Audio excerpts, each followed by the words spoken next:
Hey everybody, Plushy here, and today I just thought I'd do something fun.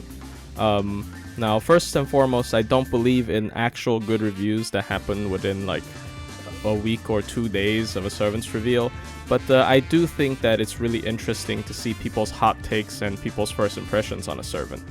And I will kind of want to do a series on that as well, and I'll call it FGO Hot Takes. And today, to kick off the first episode of FGO Hot Takes, I'm going to start with Archetype Earth, or Arcueid. Even though this is a hot take video, I still think we should take a look at her skills so we can, have a little bit of a context of what I'm going to say later. So her first skill is a AoE skill seal that also gives enemies defense down by 20%, and it boosts her own attack by 30%. Now this kind of feels like Morgan's first skill. Obviously there are differences. It's not a battery, it doesn't charge the entire team.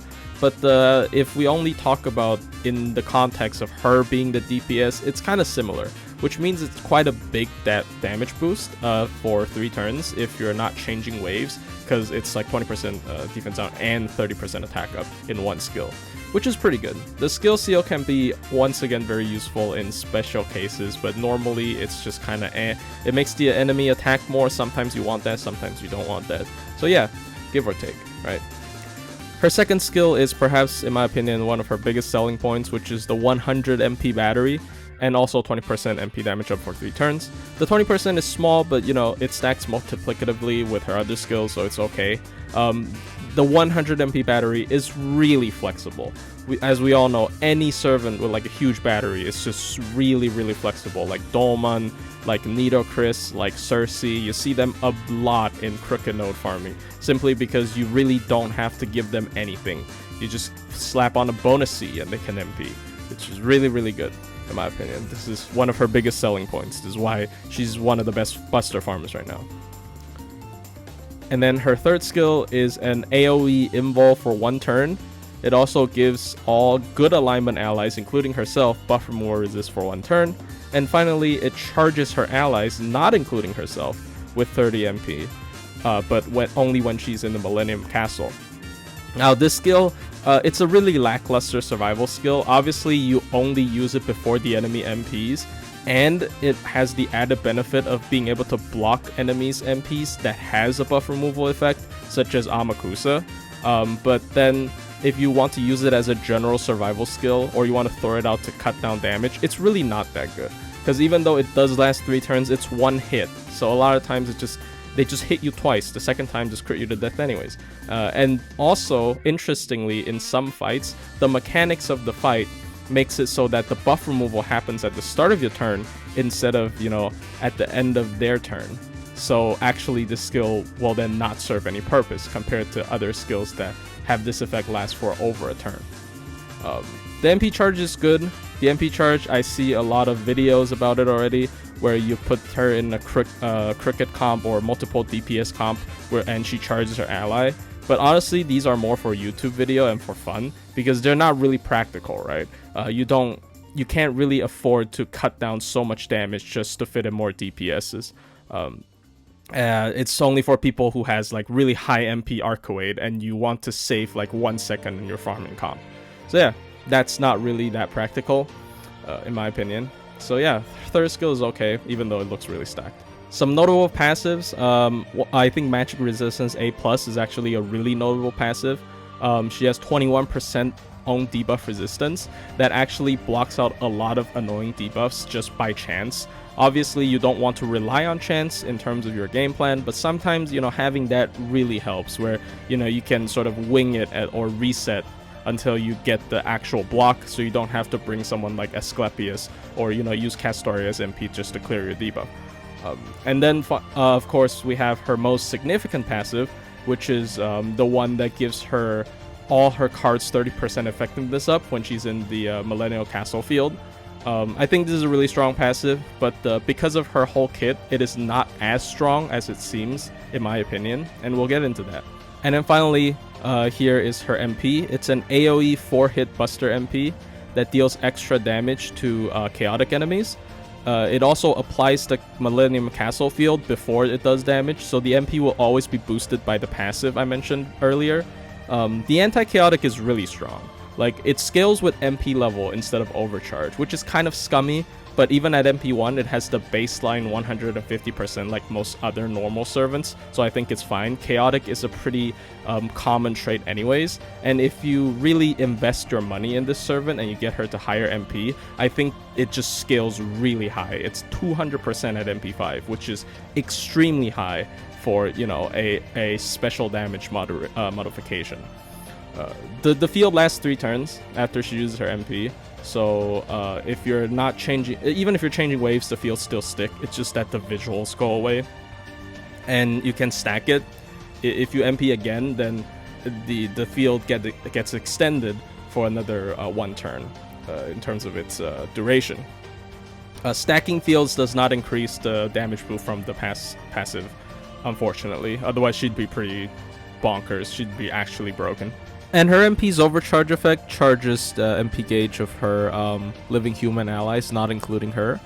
Living human allies are like pseudo-servants or demi-servants, so you have like Waver or Rhaenys or I think Voyager, I'm not sure. Yeah, this is not a very significant effect because, one, it doesn't happen on herself, so it's not a refund effect like Artorias do. And secondly, I don't think she can actually, you know, survive that well in long fights. And finally, you know, even in long fights, you know, right now stall teams have Castoria and Merlin and all that, so it's not like it's gonna be super significant. The only place that it's once again going to take some effect is if you're doing multiple DPSs, which once again, as I've previously mentioned, is really impractical. So yeah, after using Arcueid for a week, not even a week, I think she is the prime Buster farmer right now. Back in the day, we had Dante's for quick, we had Space Ishtar or Summer Kama for arts, and then now we have Arcueid for Buster. Her advantage over other Buster servants are pretty clear, which is that she can use Black Grail instead of K-Scope in 3-turn farming without Plug Suit. Now, what this does is that it mitigates her lower damage, and it actually puts her high up on the damage list in terms of 3-turn farming because she can use Black Grail, and then she gets a whopping extra 80% MP damage up, which is huge. You know, this also implies that she can do 6 slotting. 6 slotting meaning that you can bring 6 event bonus CEs without considering their effects in terms of farming. But here's when her damage problem actually shows.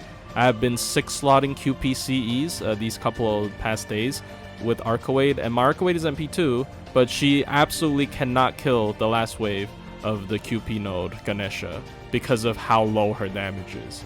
Which, yeah, as I guess it's to be expected from most Moon Cancers. They just never have really high damage. I think you'll see her a lot in future farming nodes because 90 plus nodes are really common now.